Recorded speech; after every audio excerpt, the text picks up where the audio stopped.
Assalamualaikum warahmatullahi wabarakatuh. Salam sehat, salam sejahtera untuk kita semua. Yang terhormat Ibu Agustin Mustika Khairil selaku tutor public speaking kelas 4103. Serta teman-teman sekalian yang saya banggakan. Perkenalkan, saya Tias Novelia Sari dari Prodi Ilmu Komunikasi semester 3 di UPBJJ Yogyakarta. Pada kesempatan kali ini saya ingin membahas tentang meningkatkan kepercayaan diri dalam berbicara di depan umum. Hadirin sekalian, berbicara di depan umum bukan hanya soal kemampuan menyampaikan kata-kata, tetapi juga kemampuan menyampaikan diri kita, pemikiran kita, keyakinan kita, dan potensi diri yang kita miliki. Namun kenyataannya, banyak orang masih merasa takut, gugup, atau bahkan menghindari kesempatan untuk tampil di depan publik. Hari ini, saya akan mengajak kita semua untuk memahami mengapa rasa gugup itu muncul, apa saja aspek penting dalam public speaking, dan bagaimana strategi praktis untuk membangun kepercayaan diri saat berbicara di depan umum. Mengapa banyak orang merasa gugup berbicara di depan umum? Hadirin yang berbahagia, sebelum kita mengatasi masalah, kita harus mencari akar penyebabnya. Ada beberapa faktor utama mengapa seseorang merasa gugup saat berbicara di depan umum. Pertama, ketakutan akan penilaian orang lain. Banyak dari kita khawatir bahwa apa yang kita katakan salah, tidak menarik, atau membuat orang lain menilai kita secara negatif.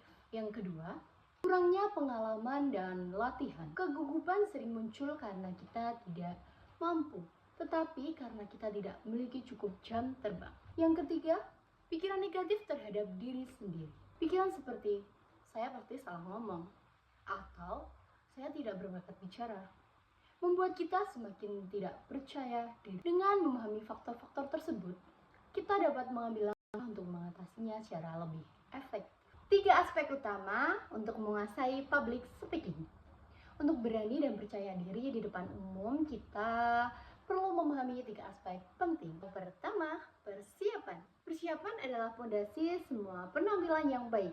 Persiapan mencakup memahami materi, menyusun struktur yang jelas, hingga latihan mandiri. Semakin matang persiapan kita, semakin kecil ruang untuk rasa takut menguasai. Yang kedua, penyampaian.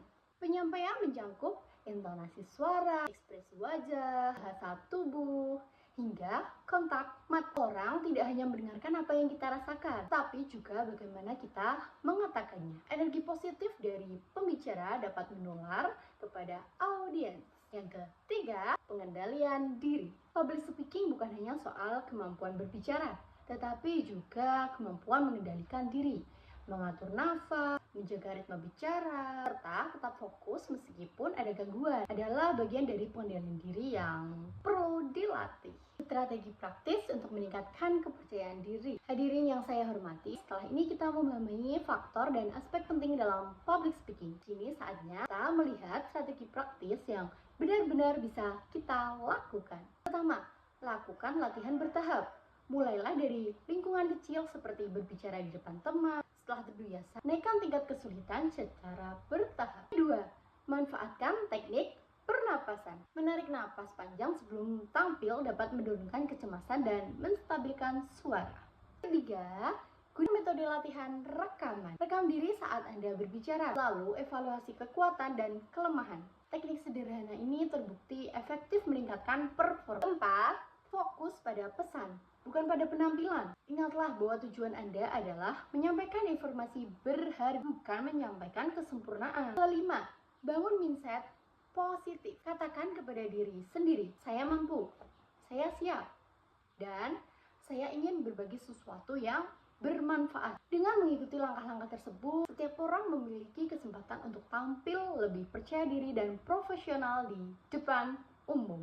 Hadirin yang saya muliakan, berbicara di depan umum bukanlah bakat bawaan. Ini adalah keterampilan yang bisa dipelajari, dilatih, dan dikuasai.